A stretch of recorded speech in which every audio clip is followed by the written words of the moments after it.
Bueno, buenas tardes, ¿cómo están?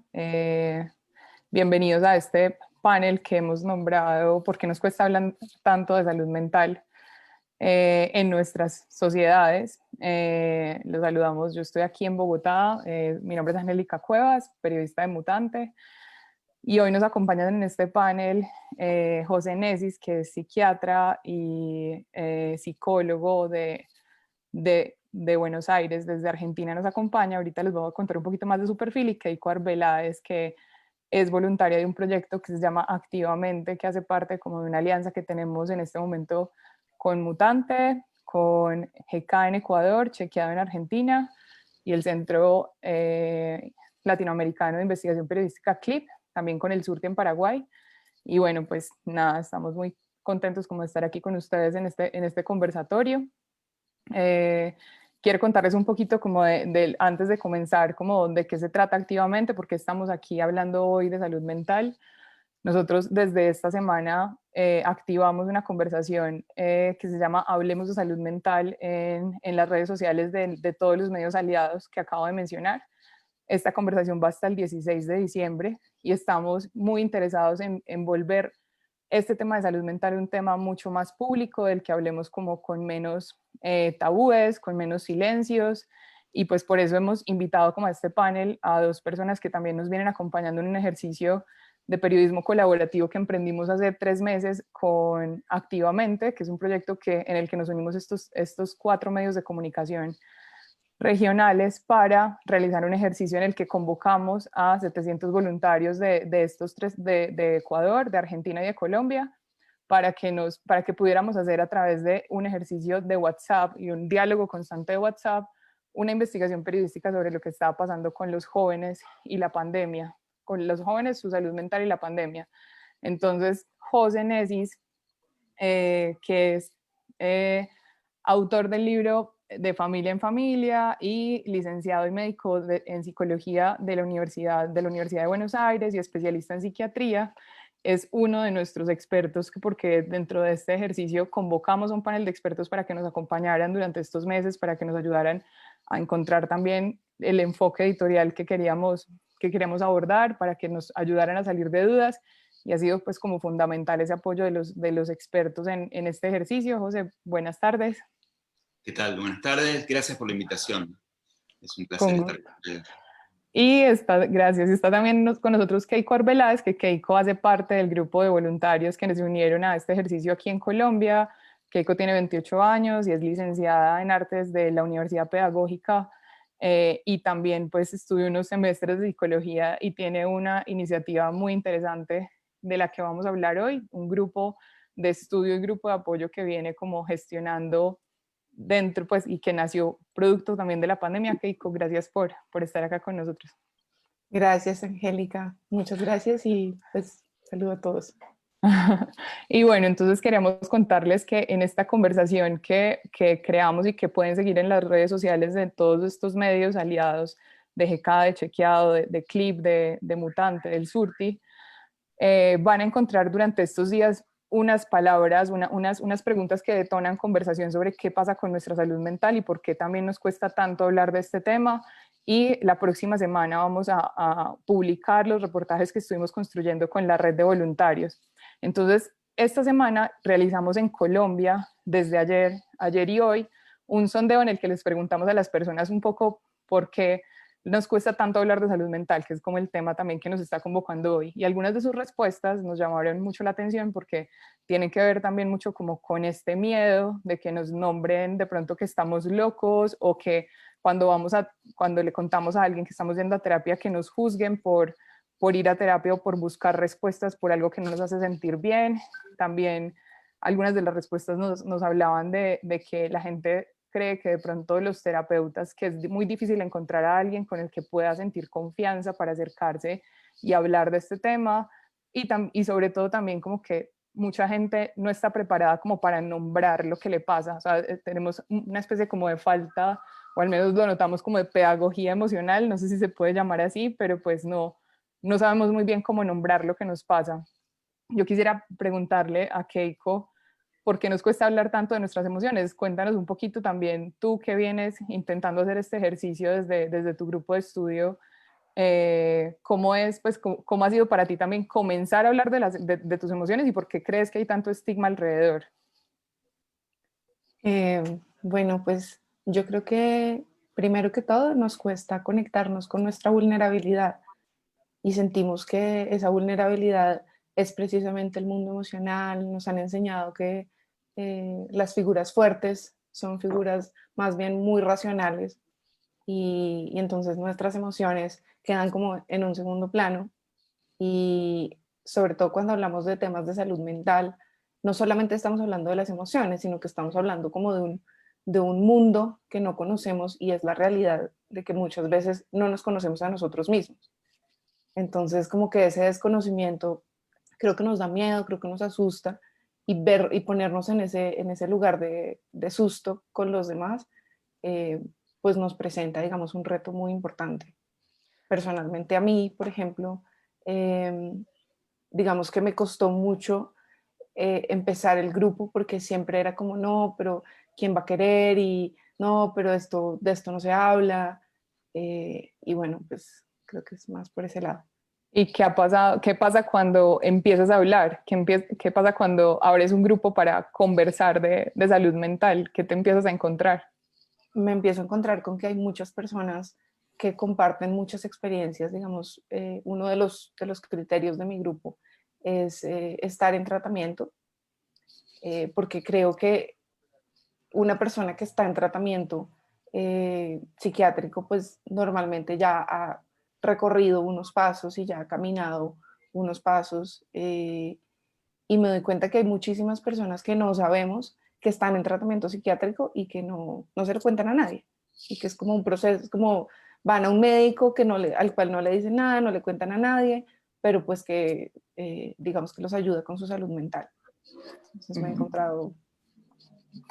Gracias, Keiko. José, ahorita conversábamos un poquito antes de conectarnos de dónde vienen estos estigmas también un poco, pues no es algo nuevo tener estigmas alrededor de la salud mental. Cuéntanos un poquito como de estos antecedentes históricos, como de estos estigmas. Sí, la enfermedad mental, que ya es un concepto que podríamos discutir también, ¿no? Si utilizar ese término es una buena idea o no. Eh, eh, pero, a ver, a mí me gusta más hablar de padecimientos, digamos. Los seres humanos tenemos padecimientos. Y esos padecimientos históricamente estuvieron rodeados de algún halo de incomprensión y de temor y de condena, de algún modo, ¿no? Durante muchos siglos se vio a las cuestiones mentales como, a las alteraciones mentales como expresiones demoníacas o de posesión, de alguna índole que no permitía entender realmente qué era lo que estaba ocurriendo. Y esa mirada todavía persiste el día de hoy, de algún modo, con otras vestiduras, podríamos decir. Entonces se expresa a través de la resistencia de la gente a poder expresar un pedido de ayuda, por ejemplo.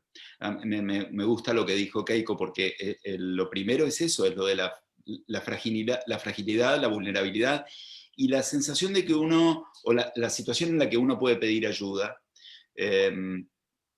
Y hay una exigencia social de adaptación y de perfección en la que el pedido de ayuda es visto como una debilidad, digamos, como algo negativo, más que como una debilidad, como algo negativo.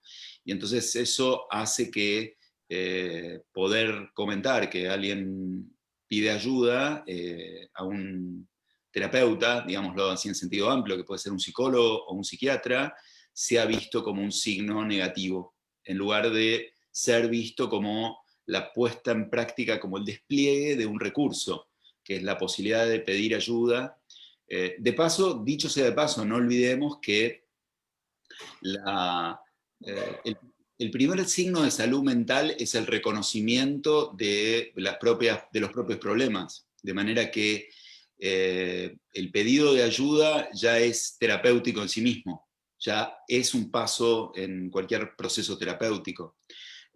Cuanto más más complejo es un padecimiento y podríamos llamar más grave o más severo o más difícil su abordaje, es cuando habitualmente la gente no acepta ayuda o ni siquiera reconoce tener algún tipo de dificultad.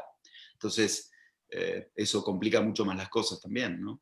Sobre eso quería preguntarte, José, a veces creemos que cuando tenemos que hablar de salud mental es cuando ya estamos muy graves, o sea, o cuando necesitamos realmente de pronto, pues, y la gente muchas veces asocia esto como de ir a terapia, que finalmente tengo miedo de terminar donde el psiquiatra, que puede ser peor que ir donde el psicólogo, o sea, tú recomiendas como la gente cuándo debería ir a terapia también.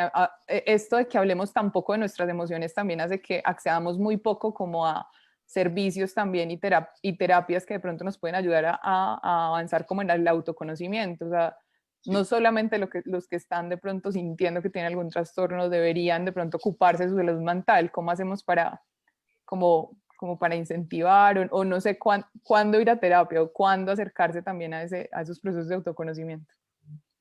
Bueno, es una buena pregunta porque, esperen que voy a silenciar el WhatsApp web que me quedó con sonido. Y aquí está. Es una buena pregunta cuándo acudir. Es una pregunta difícil de responder porque hay que ver caso por caso. Hay que ver cada una de las situaciones y no hay como una regla general para eso. El primer indicador es el dolor y el malestar. Digamos, cuando se experimenta una situación subjetiva de malestar o de dolor, uno automáticamente tiene que pedir ayuda. Esa ayuda, la pregunta es, ¿cuándo esa ayuda se pide a un amigo, a un conocido, a un familiar, a un compañero del trabajo, o se va directamente a un profesional? Bueno, en general, mucha gente recorre esa trayectoria, que es que primero lo comenta con la gente más cercana, y, y entonces hay toda una formación que los seres humanos vamos adquiriendo en la vida, que es saber en qué momento nosotros mismos o la gente que nos comenta algo fuera del ámbito profesional requiere que nosotros le aconsejemos pedir ayuda profesional.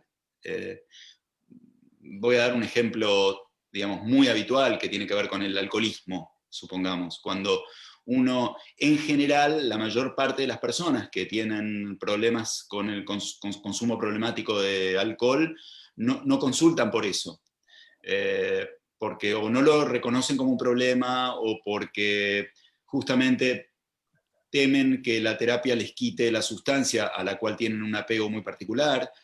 Y entonces digamos, a veces se animan a hablarlo con gente de confianza. Y entonces a veces el rol de la gente de confianza es acercarlos al sistema de salud. ¿Sí? Muchas veces hay como una responsabilidad que queda tercerizada, para decirlo de una manera, en otras personas. Lo que es importante es armar esa red de contactos y de lazos que nos permitan. Eso ya también es terapéutico en sí mismo, incluso antes de la atención profesionalizada en términos formales, digamos, ¿no? La atención profesionalizada, bueno, si es necesario, se va a acudir a esa y hay un montón de señales de alarma y hay que ver en cada una de las situaciones cómo es, pero yo no desmerecería y no le quitaría el valor muy importante que tiene la construcción del tejido social, de las redes que uno va construyendo, no en el sentido de las redes de internet únicamente, ¿no? Me refiero a los contactos que la gente va estableciendo en su vida y que ahora estuvieron tan amenazados con la pandemia. No, pues eso me hace de una vez saltar a Keiko y preguntarle también para ella cómo ha resultado también abrir este grupo. Cuéntanos un poquito de Anonymous, de este grupo que creaste y cómo se conecta eso con lo que de lo que José nos está hablando, cómo termina de pronto siendo un primer grupo como de contención o de acompañamiento, que finalmente me gusta mucho esto de empezar desde el principio como a no pensar que el tema de salud mental es un tema sobre todo médico, sino que es un tema finalmente de salud social y esa salud social se debe mantener con redes como las que Keiko ha creado en la pandemia. Cuéntanos un poquito de tu grupo, Keiko. Bueno, el grupo se llama Salud Mental Anonymous, surge pues, por la pandemia y porque yo me doy cuenta, yo tengo una hospitalización psiquiátrica hace más o menos un año que fue, pues, digamos, como un cambio de vida, se me cayó el balde de agua fría en la cara. Y entonces, en esa hospitalización yo me di cuenta, pucha, hay muchas personas que no entienden ciertos aspectos de la salud mental que lograban entender las personas con las que yo estaba en la clínica. Sí, entonces las personas con las que estábamos en la clínica generamos un grupo muy cercano, porque además estábamos, digamos, las mujeres y los hombres aparte, y entonces éramos un grupo de mujeres más o menos de la misma edad que generamos un grupo muy cercano y yo me sorprendí mucho de lo importante que fue este grupo para mí en la hospitalización, porque en la hospitalización entonces hay casos, como lo decía el doctor, pues que son más severos que otros, eh, todo el mundo está como en su propio cuento, entonces es difícil conectar con personas algunas veces. Y yo me di cuenta que este grupo era un grupo que entendía, era un grupo que contenía, era un grupo que eh, independientemente del diagnóstico, todas podíamos como ser amigas y ser compañeras. Entonces algunas, por ejemplo, se acompañaban en las noches de insomnio, otras, por ejemplo, se aseguraron de, bueno, que salgan todas de la clínica, entonces teníamos un grupo de WhatsApp y la primera que salió de la clínica, pues hizo el grupo de WhatsApp con el número de todas y no estuvimos tranquilas hasta que la última salió y dijo, bueno, ya salí, ¿no? Y, y entonces este grupo se crea un poco porque yo digo, estas habilidades que yo tengo, yo soy diplomada en danza, movimiento, terapia y siempre he estado como asociada a terapias alternativas, no digamos a la terapia psicológica y psiquiátrica clásica. Eh, y yo digo, todas estas herramientas que yo tengo, que además son muy nuevas en Colombia, le pueden servir a otras personas y yo creo que un grupo con el cual yo puedo empezar son estas amigas con las cuales nos encontramos en momentos, digamos que todas decimos nos encontramos en el momento más difícil y más vulnerable de nuestra vida. Muchas decimos, si ya nos vimos en una clínica psiquiátrica, ya lo demás es, ¿sí? Y entonces con mi amiga querida Laura Díaz, eh, dijimos, bueno, pues juntémonos y empecemos a hablar sobre temas que nos interesen. Entonces yo dije, yo quiero investigar, a mí me interesa mucho el investigar, porque esto no está todo dicho, sobre la salud mental no está todo dicho. Entonces yo sí me pongo la camiseta de investigar como los temas que a cada una nos interesen alrededor de la salud mental y entonces cada semana hacemos una sesión teórica y hacemos una sesión práctica. En la sección práctica lo que hacemos es movilizar un poco esas teorías que muchas veces suenan muy interesantes en la teoría y que realmente cuando uno las pasa al cuerpo funcionan distinto, ¿no? La palabra enfermedad, uno dice, ay, sí, la enfermedad, pero convivir con una enfermedad es otra cosa. Entonces esto es lo que hacemos y se nos han sumado personas que les ha interesado, que dicen yo necesito un grupo que me apoye, que me ayude, yo estoy empezando este proceso de hacerme cargo de mi salud mental y quiero hacerlo con otras personas y se acercan más o menos una persona cada 15 días a decir, ¿será que yo también puedo? Entonces ahí hemos juntado otras personas que han querido sumarse. Bueno, y ese grupo arranca en la pandemia. ¿Por qué arranca en la pandemia? Hablemos un poquito como de lo que ha sido también y los efectos que han tenido como los aislamientos, en tu caso, que detona esta necesidad de pronto de reconectarte con otra gente, para luego preguntarle un poquito a José cómo ha sentido también ese en sus pacientes y en sus análisis, como es este impacto de la pandemia en nuestra salud mental. Sí, pues yo iba muy bien y creía que lo estaba llevando muy bien. Y pues sí, era duro no estar con las personas, pero la verdad es que yo he sido una persona, digamos, un poco ermitaña, entonces no me dio tan duro el distanciamiento, hasta que mi abuelo muere. Y mi abuelo era una persona fundamental en mi vida. Y él muere y yo digo, pucha, no tuve rito de paso. No nos pudimos reunir con la familia, no pudimos estar juntos y a mí me da depresión, nunca me había dado. Yo pues siempre como que había sido una persona muy positiva y de repente estoy en un lugar, en un hoyo muy oscuro y muy negro. Y me di cuenta, pues ayudada con mi familia, ayudada de mi psiquiatra, que una de las cosas que para mí era un motor era el cuidar. ¿Sí? Yo cuidé a mi abuelo durante muchos años y para mí cuidar significaba estar con otros, para mí cuidar significaba sentirme útil. Entonces, pues cuando se muere mi abuelo y además no puedo estar con otros, pues la cosa estalla y entonces dije, bueno, no, pues es el momento de sacar un proyecto que yo sé que le había dicho a muchas personas y muchas personas me habían dicho que sí, pero fue pues una amiga en especial que me dijo como no, pero pues hágalo sin miedo, no se preocupe que eso sale. Y efectivamente le escribí como a las personas, como tengo esta idea, y las personas sí, y yo tan rápido, así como que no pensé que fuera, o sea, no pensé que las personas fueran a recibir tan rápido este grupo y esta idea, porque además tenía en mi cabeza que todos estábamos reventados de trabajo, haciendo mil cosas, y la verdad es que, pues para hablar de salud mental, las personas muchas veces sí dicen, uy, sí, necesitaba esto, ¿no? Eh, entonces el grupo nació así, nació con 6 personas, que dije, bueno, reunámonos, volvámonos a juntar, y entonces nos juntamos, empezamos a hablar de temas que queríamos, con los que queríamos trabajar, eventualmente surgió el nombre, eh, y pues sí, eso es. Bueno, súper chévere. Ojalá pues larga vida a tu grupo de estudio y a tu grupo de apoyo al tiempo, que es súper interesante esa idea.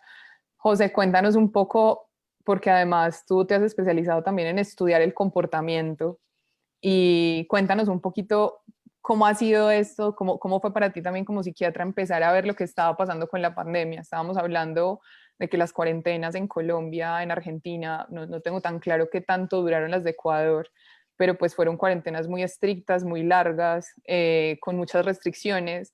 Qué le pasa a la mente cuando tiene que de pronto como adaptarse rápidamente a unos contextos que son tan fuertes como los que vivimos en estos países? Primero quería comentar algo, me gustó mucho la experiencia que construyó Keiko, me parece que es extraordinaria, es muy meritoria y muy útil, y me parece que se están beneficiando muchos con eso, ¿no? Es un ejemplo de lo que se puede llegar a generar, a veces con una iniciativa, y todo lo que se construye a partir de eso es muy, muy valioso. Me recordaba a una experiencia que te comenté en el teléfono hoy, Angélica, que es algo que yo tuve oportunidad de ir un par de veces, visitar el lugar directamente en Bélgica. Hay un pueblo chiquito que se llama Gel, en el norte de Bélgica.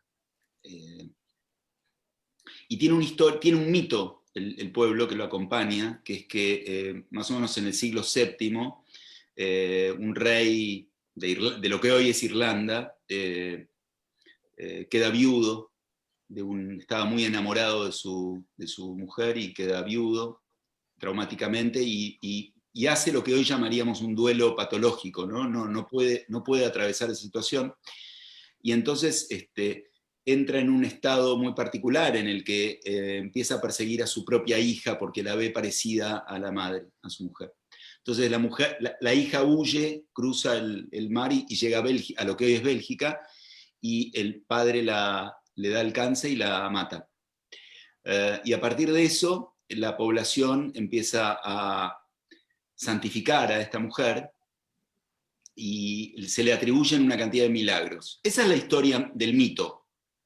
Lo interesante es que algunos siglos después, más o menos en el siglo XIII, unos campesinos descubren lo que serían los restos de esta mujer, de esta hija del rey, y cuando la ven, empiezan a referir que empiezan a experimentar una cantidad de milagros y curaciones, particularmente de epilépticos, pacientes con problemas neurológicos y pacientes mentales, psiquiatría.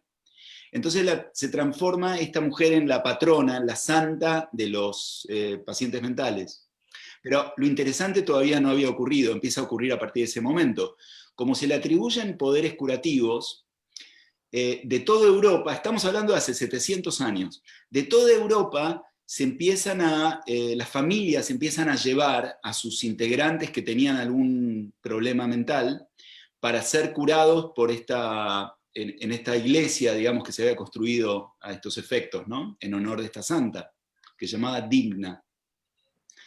Y claro, mientras llegan a este lugar, una vez que llegan no tienen cómo volver de un día para el otro, no eran las épocas como ahora, ¿no? Viajes largos, tenían que hospedarse en algún lado. Entonces los lugareños, los habitantes de Gel, le empiezan a dar lugar, a alojar a las personas que venían a buscar ayuda espiritual a partir de esta santa. Y entonces los familiares dejaban a su familiar enfermo allí, le pagaban algo a las familias que los alojaban, o el paciente mismo hacía algún trabajo rural o algo, y se quedaba a vivir ahí. Entonces lo que empezó a pasar desde el siglo XIII hasta hoy es que las familias que fueron teniendo descendientes en estos lugares estaban acostumbradas a recibir siempre algún huésped que era traído de algún otro lugar para que viva en este pueblo. Y entonces lo que empezó a pasar es que las familias empezaron a tener destrezas muy particulares para tratar con lo que llamamos enfermos mentales. Y lo que ocurría básicamente era que toda persona que nacía en ese pueblo estaba acostumbrado desde muy pequeño a convivir con su familia y con un huésped que vivía en la casa que tenía algún problema. Entonces, todos se transformaron en especialistas en el trato de estos pacientes. Sabían cómo tratarlos mejor, cómo regular la situación cuando había alguna posibilidad de que tuvieran algún episodio de descompensación o de lo que fuera. Estamos hablando de que no usaban medicamentos. Y así pasaron los siglos, hasta que hace un poco menos de 100 años el sistema pasó a formar, digamos, el sistema de salud de ese pueblo pasó a integrarse al sistema de salud estatal de Bélgica, ¿sí? Y entonces ya pasó a ser un centro especial relacionado con salud mental, pero todavía conserva la tradición de la posibilidad de integración y de convivencia con lo que llamamos pacientes psiquiátricos, quizás mal llamados así, y lo interesante es que uno circula por la calle y ve a la gente caminar igual que todos, integrados igual que todos, desde hace 700 años. Esta convivencia se transformó en algo totalmente normal. Y empezaron a llegar pacientes de todos los lugares del mundo. Yo tuve la posibilidad de conocer al historiador que trabaja full time para el centro de este lugar, y me mostró las tarjetas de visita de médicos de todo el mundo, incluidos médicos de América Latina, que en el siglo XIX, fines del siglo XIX, principios del siglo XX, viajaron a visitar el lugar porque les parecía fascinante cómo un lugar podía atender exitosamente a pacientes con padecimiento mental sin necesidad de usar fármacos o usar los métodos que se usaban en otros lugares del mundo. Entonces me pareció que siempre es un desafío la integración. Y la integración consiste en que la gente que tiene algún nivel de sufrimiento, de dolor o de padecimiento, ya sea identificado por sí mismo o por otras personas, pueda compartir esto y los demás puedan integrar a estas personas, ¿no? No es solo inclusión, sino integración, donde todos pueden compartir espacios.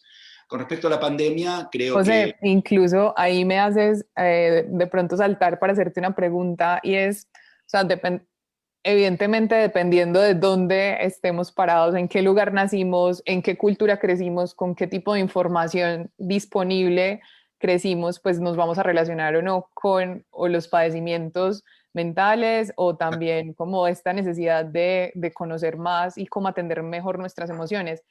Es muy Sí. distinta la experiencia incluso de Colombia frente a la de Argentina, en donde al menos hay esta idea de que en Argentina se habla más o la gente asiste más a terapia. Cuéntanos un poco, pues porque lo que vemos aquí, y creo que también fue evidente cuando hicimos reportería en Ecuador de Activamente, los jóvenes en Colombia y en Ecuador están todavía muy silenciados, o sea, sentimos que hay demasiado silencio alrededor de la salud mental. Cuéntanos un poco cuál es el contexto de Argentina, por qué crees también que de pronto es diferente al nuestro.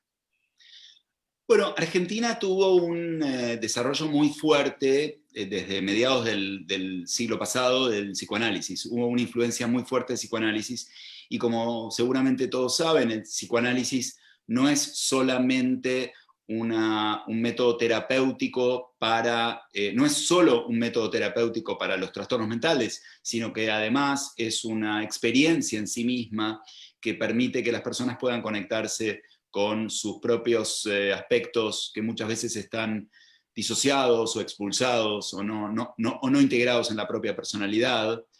Y esa cultura, podríamos llamar psicoanalítica, que después dio lugar a otro tipo de abordajes psicológicos, que no son solo psicoanálisis, ¿no? Generó también en cierto sector de la Argentina, no es en todo el país, cierta familiaridad y cierta aceptación de que una persona podía hacer una consulta en el área de salud mental sin por eso sentir el estigma de la enfermedad mental, el estigma que pesa sobre la enfermedad mental injustamente. Ese estigma sigue existiendo también en Argentina, y no solo en la población general, sino increíblemente en los propios profesionales de la salud mental. Todavía hay una mirada hacia los pacientes discriminatoria muchas veces, en donde se los ve con supuestas dificultades en áreas donde no las tienen, y donde tienen la misma capacidad de funcionamiento que en otras áreas. Por supuesto que muchísimo más aún cuando están tratados adecuadamente, por eso el tratamiento es una herramienta fundamental. Pero yo creo que lo primero que señaló Keiko es muy importante, tiene que ver con que hay o por lo menos yo lo entiendo como el prejuicio que todos tenemos de reconocer que necesitamos ayuda, y que eso es inherente a los seres humanos. Hace poco en la calle vi una revista, una publicación vinculada de divulgación de salud mental, que estaba en un kiosco de diarios, y el título decía La nueva anormalidad, ¿no? Vieron que se está hablando de la nueva normalidad, que tiene que ver con la convivencia con el virus y COVID, etc. A mí me gustó el título, La nueva anormalidad, porque en verdad ahora hay una idealización de que antes vivíamos en una normalidad. Y en realidad, justamente los seres humanos, si hay algo que tenemos en común es que somos todos diferentes, y que parte de esas diferencias incluye una dimensión de complejidad, de conflicto, ¿sí? De un malestar que se alterna con un bienestar, pero que también forma parte de nuestra existencia, y que llegados ciertos puntos, pedir ayuda, ya sea a través de grupos como los que arma Keiko, o de diferentes redes, o incluso la ayuda profesional, forma parte también de una experiencia enriquecedora para los seres humanos. No es solamente un tema de atención de la salud, como otras especialidades médicas. Tiene además algo que tiene que ver con promover y con promover la salud. Bueno, en otras especialidades de la medicina también hablamos de promover la salud. Hay muchas prácticas en salud que no son para pacientes que tienen alguna anormalidad, sino para pacientes que quieren vivir mejor, ¿sí? Entonces, me parece que está bueno como recalibrar el cero de la balanza y pensar que antes de la pandemia no era que todo era maravilloso, también teníamos cierta anormalidad. Es cierto que la pandemia trajo, como como tú preguntabas, el tema de qué otros trastornos trajo aparejados, definitivamente los ha traído. La pandemia fue lo que llamamos un gran catalizador, es decir, como esas sustancias que aceleran los tiempos de algunas reacciones, ¿no? La autonomía de algunos grupos según la edad se vio precipitada, en otros casos se vio retrasada, la fragilidad de las personas mayores, de los ancianos, digamos, que uno esperaba que algunos familiares o personas que uno conoce iban a necesitar ayuda, la necesitaron en muchos casos más rápido de lo que uno creía, porque se vieron más aislados. Luego, lo que está ocurriendo hoy, que son los efectos del miedo que generó la pandemia y que sigue generando, la pandemia todavía no terminó, vale la pena recordarlo. ¿Qué pasó con los niños y con los jóvenes? Hay muchos chicos y adolescentes que todavía no quieren salir a la calle, aun cuando hay protocolos que lo permiten, porque estuvieron durante meses recibiendo información sobre algo terrible que estaba ocurriendo ahí afuera, que es invisible, que nos puede producir muchísimo daño, y ahora se les dice, bueno, ahora pueden salir, bueno, esperamos un poquito, tengo que hacer el proceso, tengo que poder adaptarme a eso. Hace mucho tiempo que se vivió de una determinada manera, y entre otros problemas está el que Keiko señala a través de la situación dolorosa con la pérdida del abuelo, que tiene que ver con las pérdidas, con los fallecimientos que hubo en este periodo, en los que no se pudo hacer, no se pudieron llevar adelante los rituales que los seres humanos solemos atravesar en la despedida de nuestros seres queridos, ¿sí? Muchas veces son religiosos, otras veces son más laicos, otras veces dependen del grupo cultural en lo que cada uno vive, pero siempre hay rituales que ayudan a atravesar esos momentos tan dolorosos, y perder esa posibilidad claramente tiene sus efectos, no solo en el presente, sino que en el futuro también. Incluso ahora, pues cuando estábamos haciendo entrevistas para nuestra investigación en Colombia, hablábamos con un médico que se llama Carlos Gómez, que fue el encargado de realizar la encuesta nacional de salud mental aquí en Colombia. Y él nos decía, pues, y se hacía de pronto ese símil con lo fuerte que podía ser la experiencia que habíamos pasado durante la pandemia con estos episodios bélicos, en donde finalmente son, sí, situaciones de mucha presión. A veces, o sea, ¿qué opinan ustedes? ¿Se puede esto comparar como lo que hemos vivido como con estos episodios de guerras en donde finalmente no salimos siendo los mismos? No sé, Keiko, ¿crees que no vamos a salir siendo los mismos? No, yo estoy segura que no somos los mismos ya. Yo creo que, bueno, la guerra tiene pues el componente de la maldad, ¿no? Que pues no, aquí no existe, ¿no? Pues, no le podemos atribuir maldad pues a esto que pues no, es biológico, digamos. Pero sí, creo que definitivamente no vamos a ser los mismos, definitivamente, para bien o para mal, nos tocó encerrarnos, nos tocó mirarnos hacia adentro, nos tocó ver sufrimiento y ver dolor por las noticias, enterarnos pues que los hospitales colapsaban, enterarnos pues que había países enteros parados, sí, el mundo entero básicamente completamente parado, encerrado en la casa. Eh, Ojalá salgamos mejores. Sería lindo. Creo que con respecto a eso, es tal cual, no hay por más que los seres humanos tendemos a ver, el dicho dice, donde hay un muerto hay un culpable, tendemos a culpabilizar, siempre a buscar responsables. En este caso es muy difícil, porque verdaderamente, como bien planteó Keiko, no hay una guerra en donde no hay una conspiración, no hay una maldad detrás de esto.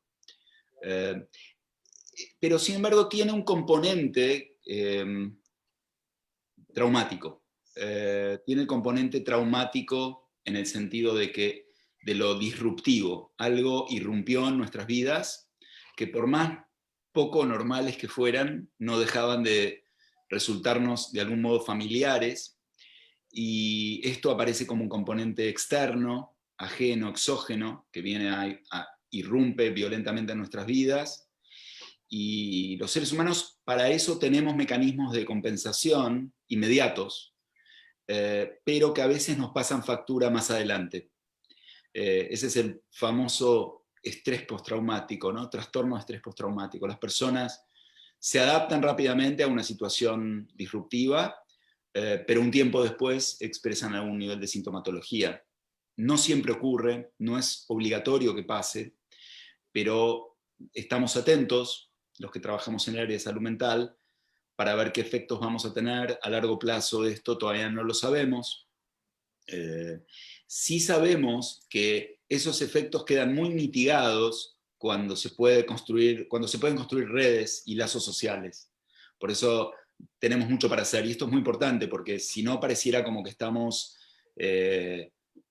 como si hubiera explotado una bomba atómica y no nos queda más que esperar que pase el tiempo para ver el efecto de las radiaciones. No es el caso. No es que no nos tenemos que quedar pasivos frente a esto, porque hay mucho para ganar y hay mucho para hacer. y la construcción de este tipo de redes y de lazos sabemos que tiene un efecto terapéutico inmediato y además un efecto preventivo a largo plazo. De manera que iniciativas así son muy importantes.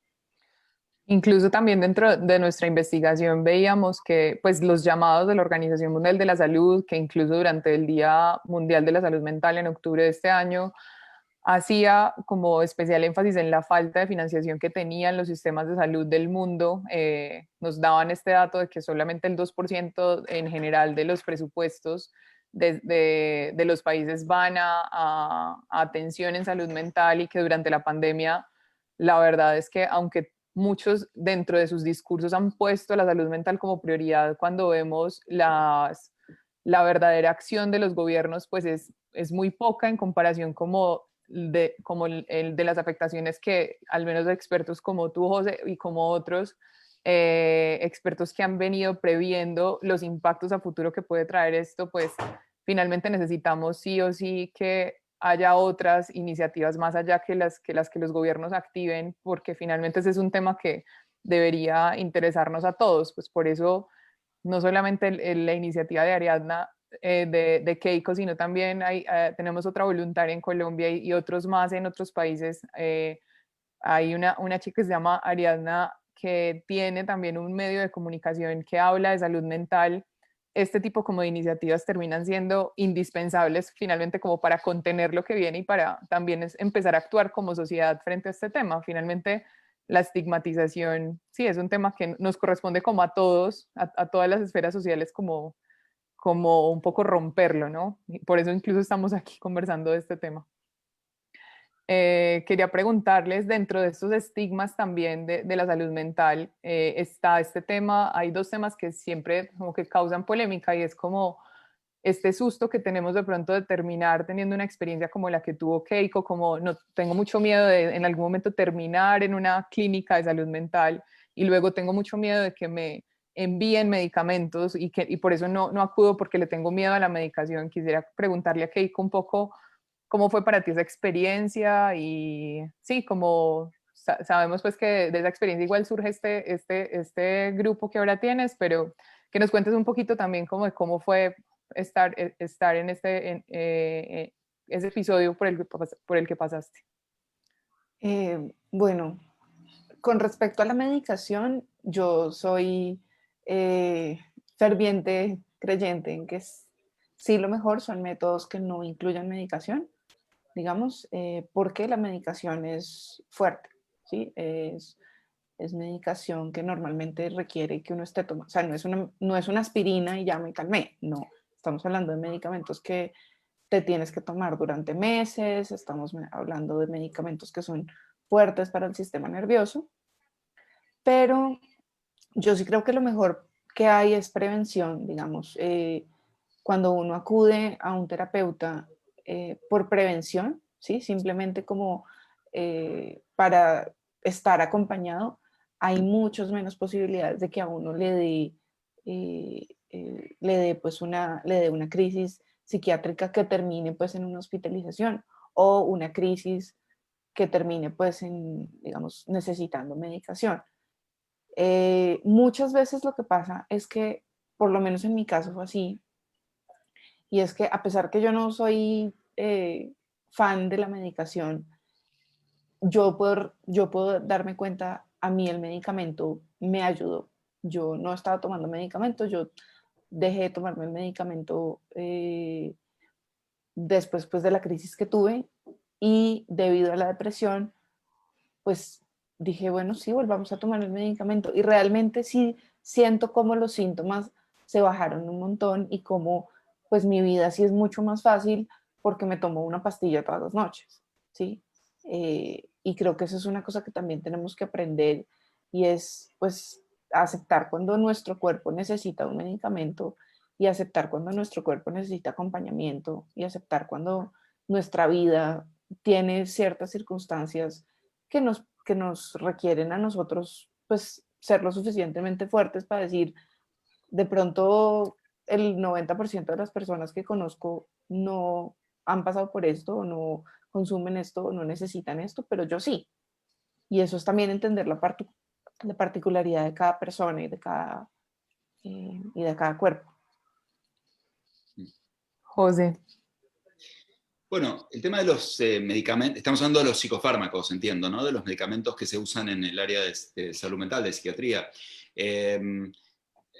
Lo primero que habría que... A ver, hay dos cosas que están a la par de importantes. No sé cuál, quizás me costaría tomar partido por alguna de esas, pero me parece que son dos cosas básicas que hay que tener en cuenta. Una de ellas es que los psicofármacos han salvado la vida de muchísimas personas. Esto es algo que es muy importante saber. Y que cuando los psicofármacos se indican adecuadamente, son extremadamente terapéuticos y en algunos casos, lo que les decía, salvan, no solo mejoran el cuadro patológico que hay, sino que además le pueden salvar la vida a un ser humano. Así que eso es algo que hay que tener en cuenta y es una verdad que está altamente comprobada.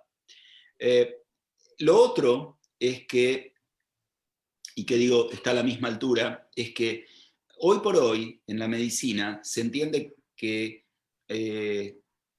hay 4 principios principales que rigen la ética. La ética, lo que llamamos bioética, ¿no? La ética aplicada, por ejemplo, a la práctica médica. Uno es el de no maleficencia, ¿no? Es decir, no hacer daño. Primero, no dañar. Segundo es el de beneficencia. Tercero es el de autonomía.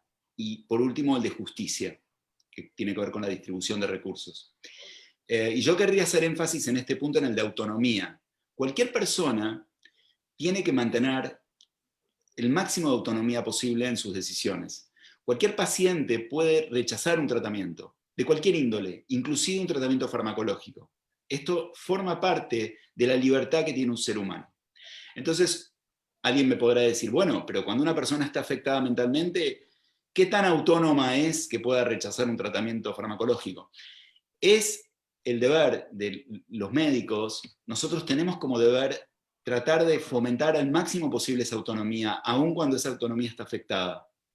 Tratar de conversar con los pacientes sobre el tipo de tratamientos que ellos van a recibir y tratar de lograr el mayor consenso posible con ellos. Entonces, me parece que cuando un paciente o una persona dice, yo tengo miedo de hacer una consulta porque me van a dar medicamentos, lo primero que yo le diría es, no sé si te van a dar medicamentos, pero si llegaran a recomendarte que uses medicamentos, lo deberías poder conversar con la persona que te los va a administrar, que te los va a recetar. Deberías tener una conversación acerca de eso. Con todas las preguntas que quieras hacer acerca de eso. ¿Cuáles son las ventajas? ¿Cuáles son las desventajas? ¿Qué riesgo tiene? ¿Qué beneficios tienen?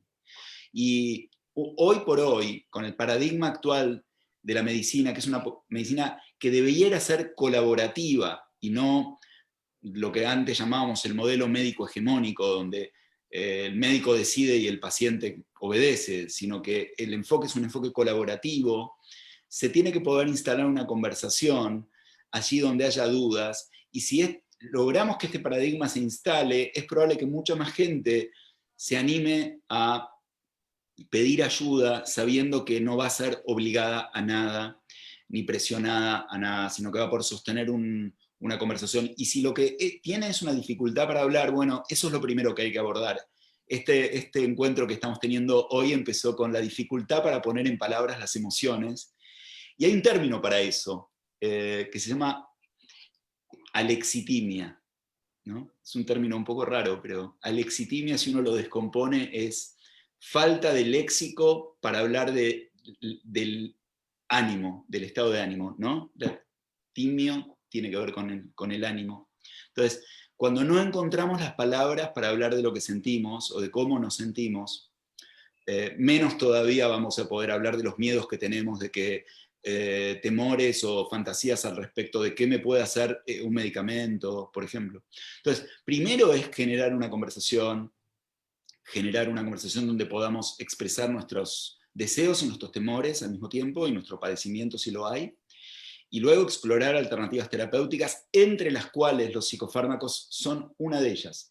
Muchas veces es la más importante, otras veces es innecesaria, y en muchos casos es simplemente complementaria. A veces un tratamiento farmacológico posibilita el tratamiento psicoterapéutico por la palabra, y es solo una herramienta complementaria que posibilita esa instancia, digamos.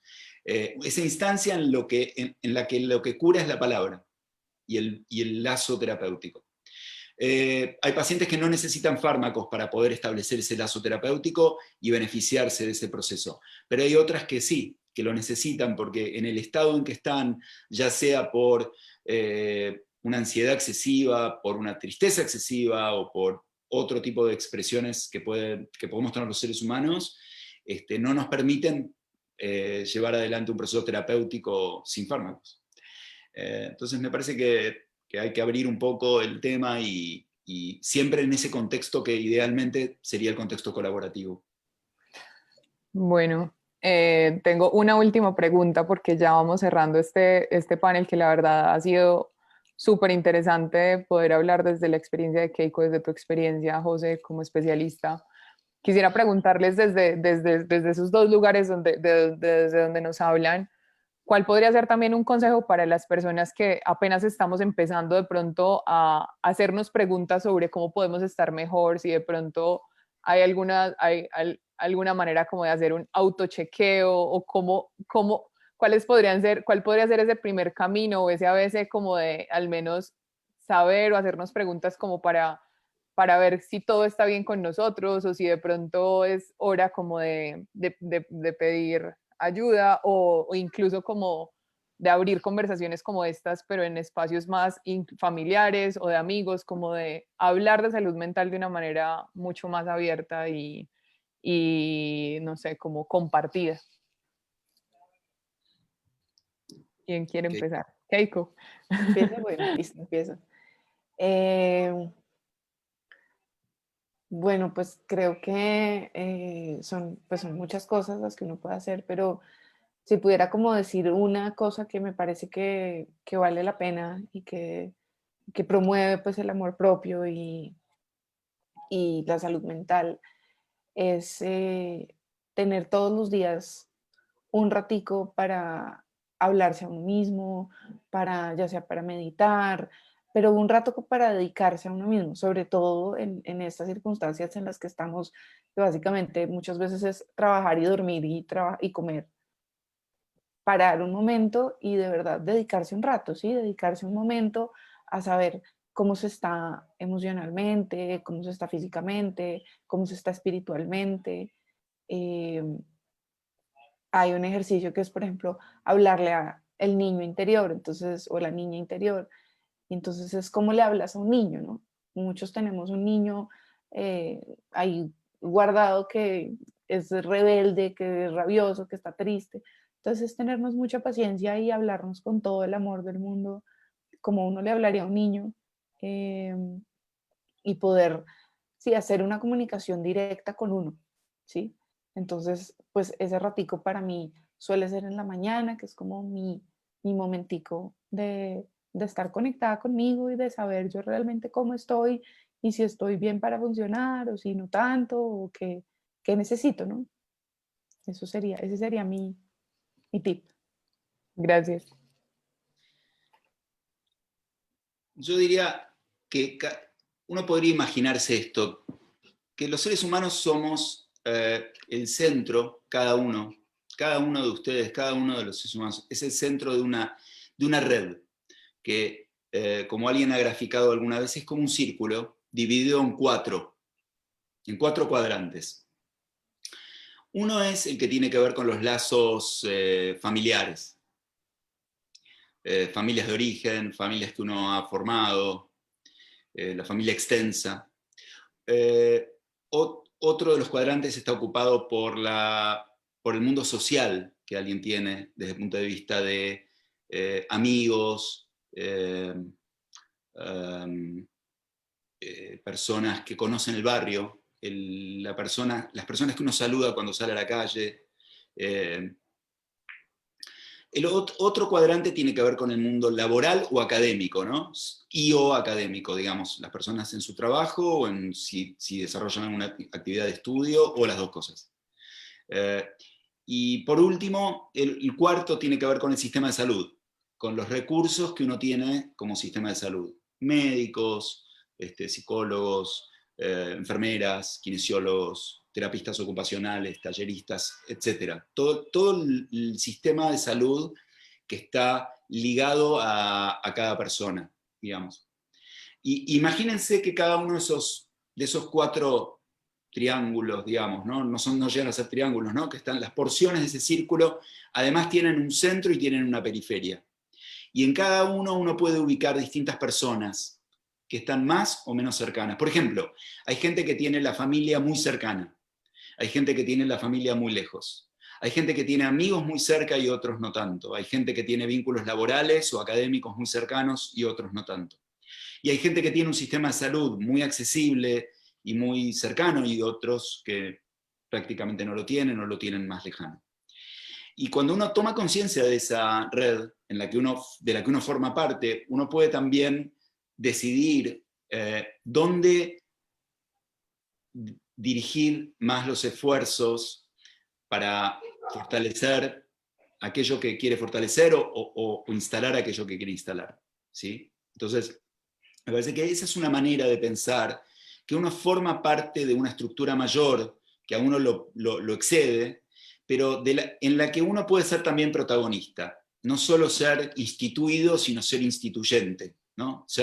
Por ejemplo, lo que hizo Keiko fue instituir algo. Ella generó un grupo, armó una institución, para decirlo de alguna manera, ¿no? Y sí, hizo algo que no existía y lo generó. Entonces generó una red que ahora tiene vida propia, que le excede incluso a ella misma, ¿no? Y eso es darle vida a un proyecto colectivo y un proyecto de red, que tiene forma de red. Lo que pasa es que hoy estamos acostumbrados a que red quedó como sinónimo de las redes de Internet, las redes sociales de Internet. Pero la red es un concepto que preexiste a Internet, que tiene que ver con esos lazos que vamos construyendo y que tienen un rol terapéutico. Fíjense que el sistema médico lo incluí solo en uno de los cuadrantes de eso, ¿no? No es la única herramienta terapéutica. Es una muy importante, por cierto, pero no la única. No, pues muchas gracias. Sé que tenemos que cerrar ya mismo porque tenemos otros compromisos, pero pues nos podríamos quedar aquí un rato más conversando sobre este tema que ya en algunos de los comentarios que recibimos por Facebook hay varias gente interesada en unirse al grupo de Keiko. Entonces, ya miramos cómo hacemos ese vínculo porque pues definitivamente son esas las iniciativas que tenemos también que promover.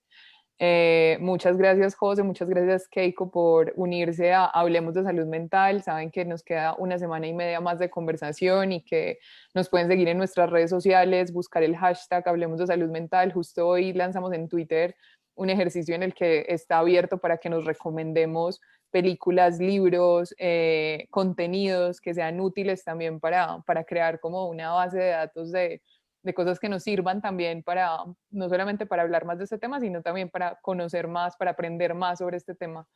Muchas gracias Para a dejar de los estigmatizar. para dejar de estigmatizar. Muchas gracias por acompañarnos y bueno, pues seguimos conversando en nuestras redes sociales. Gracias. Listo, Que gracias. estén bien. A todos. Chao. Chau. Chao.